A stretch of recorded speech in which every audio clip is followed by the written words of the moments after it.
Ahora con una pequeña introducción vamos a ver que la anemia hemolítica autoinmune es un trastorno en donde hay una destrucción de los eritrocitos de manera prematura gracias a que hay una generación de autoanticuerpos contra los antígenos de la membrana de los eritrocitos. Vamos a poder clasificar la anemia hemolítica autoinmune en fría o caliente según los criterios que vamos a ver a continuación. En la parte de epidemiología tenemos que es uno de los trastornos hemolíticos más comunes adquiridos, especialmente en adultos mayores o pasada la edad de los 40 años, y hay evidencia que es más prevalente en las mujeres. Tenemos una incidencia de 1,8 por 100.000 personas al año y una prevalencia de 9,5 por 100.000 también. Seguidamente, en la fisiopatología podemos caracterizar a la anemia hemolítica autoinmune como una enfermedad hemolítica extrínseca que se va a caracterizar por la producción de autoanticuerpos contra antígenos específicos en la membrana del eritrocito, y esto nos va a causar una lisis prematura. Esta enfermedad va a tener gran heterogeneidad y puede clasificarse según su tipo de origen. Este sería primario, que puede ser idiopático, donde no conocemos las causas específicas, y puede ser secundario, donde está asociado a más trastornos hereditarios, inmunológicos o incluso a infecciones. Además, podríamos clasificarlo por el tipo de hemólisis que se va a estar dando a cabo, que puede ser extrínseca o intrínseca, y por el tipo de anticuerpo que va a estar involucrado, que lo veremos a continuación. En los casos secundarios vamos a tener el mimetismo molecular, que implica la llegada de un agente infeccioso extraño con proteínas similares a las del hospedero. Entonces, básicamente el sistema inmune lo va a reconocer y va a enviar a los linfocitos T y B a atacar. Sin embargo, por tener las mismas proteínas o muy similares a las de nuestros eritrocitos, se va a crear una reacción cruzada donde vamos a romper y vamos a destruir la autotolerancia que tenemos contra nuestras células, y esto conduce a una lisis prematura del mismo. Se va a hablar un poco sobre los tipos de anticuerpos involucrados y los tipos de hemólisis que podemos presentar en la anemia hemolítica autoinmune. Entonces, el tipo más frecuente de anemia hemolítica autoinmune va a ser el mediado por anticuerpos calientes, que a su vez va a ser mediado por inmunoglobulinas G. Entonces, esto básicamente significa que va a reaccionar a una temperatura de aproximadamente unos 37 grados centígrados. Entonces, aquí lo que va a suceder es que se van a unir a los antígenos de la membrana del eritrocito y vamos a generar una opsonización. Entonces, de aquí en adelante van a ir a los macrófagos del vaso, que los van a reconocer prácticamente los eritrocitos que están marcados, y los van a fagocitar. Entonces van a producir una hemólisis extravascular en ese órgano en específico. Clínicamente se puede manifestar como el aumento de bilirrubina indirecta, esplenomegalia y anemia. Y vamos a tener que ese tipo puede estar asociado a enfermedades autoinmunes, como lo son el lupus eritematoso sistémico o trastornos linfoproliferativos. Seguidamente, por otro lado, vamos a hablar de la anemia hemolítica autoinmune mediada por anticuerpos fríos, que estos van a reaccionar aproximadamente a una temperatura más baja, de unos 0 a 4 grados centígrados, y algunos tienen un rango más amplio como hasta los 30, y esos están mediados por inmunoglobulinas M. Entonces aquí lo que vamos a hacer es que básicamente se va a activar el sistema de complemento, iniciando la cascada desde C1, ¿verdad?, hasta la formación del complejo de ataque y todo el desarrollo de la membrana, y básicamente terminamos en lo mismo, una destrucción eritrocitaria, que básicamente ocurre intravascular en la mayoría de los casos, o incluso podría darse en el hígado. Entonces vamos a tener que esto está asociado a enfermedades como puede ser infecciones como por Mycoplasma pneumoniae o virus de Epstein-Barr, e incluso se puede manifestar en zonas periféricas expuestas a unas temperaturas más bajas, como lo pueden ser las puntas de los dedos, la nariz y las orejas. En la parte del hemograma vamos a poder encontrar diferentes hallazgos. Por ejemplo, vamos a tener un aumento en la cantidad de reticulocitos como medida compensatoria. Además va a haber un aumento de la bilirrubina indirecta por la misma hemólisis y un aumento del lactato deshidrogenasa.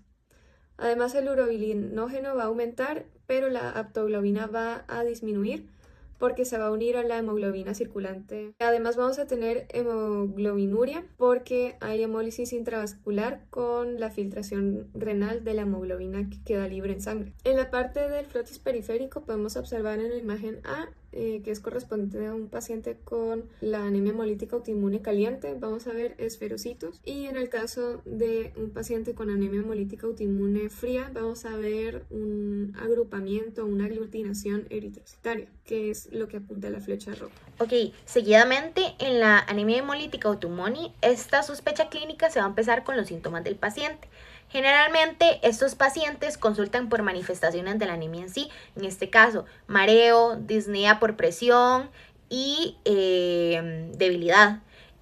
Cuando hay destrucción eritrocítica, esta se vuelve más marcada. Aparecen signos de hemólisis, entre ellos la ictericia, la colinuria, y en algunos casos incluso se puede formar cálculos biliares.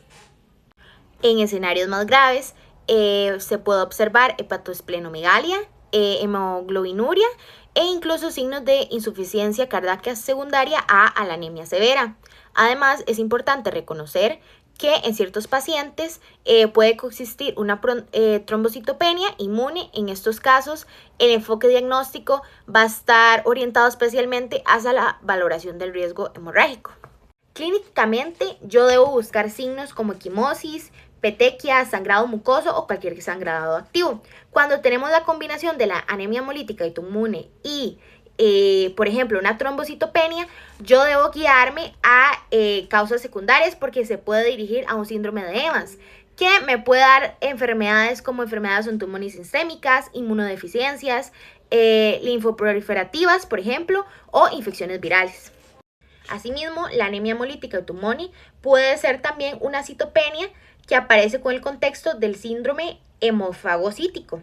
En este caso es una complicación inmunológica grave asociada, por ejemplo, a enfermedades como el lupus eritematoso sistémico. Este síndrome debe sospecharse cuando hay pancitopenia, fiebre persistente y organomegalia. Finalmente, es importante recalcar la necesidad de siempre realizar una evaluación clínica adecuada, con el fin de no solo enfocarse en los síntomas específicos del paciente, sino darle otra visión para poder ver posibles asociaciones, ya sea como los síndromes previamente dichos. Para el caso clínico tenemos un paciente masculino de 87 años que consulta por un cuadro de astenia, adinamia y disnea. Al examen físico se presenta con ictericia, se presenta pálido, taquipnéico y con signos de dificultad respiratoria. Se le realiza un hemograma y se reporta una hemoglobina en 5.6 gramos por decilitro, lo cual está muy bajo y puede ser indicativo de algún tipo de anemia.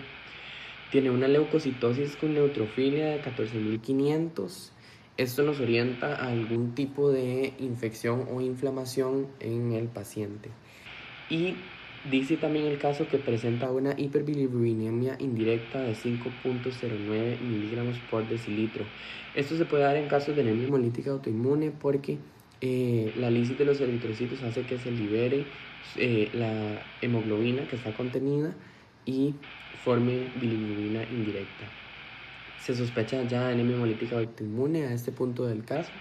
Entonces se hace una prueba de CUMS directa, la cual sale positiva. Esto quiere decir que el eritrocito tiene anticuerpos pegados a su superficie.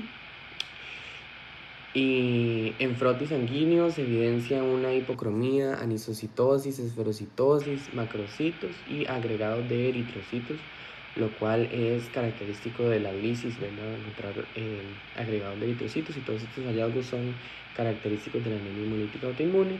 Y se inicia tratamiento con prednisona, 1 miligramo por kilogramo por día. Para el tratamiento podemos utilizar transfusiones, pero eso en casos principalmente fulminantes, pero esto no es muy efectivo porque los eritrocitos de la transfusión también pueden sufrir de la lisis.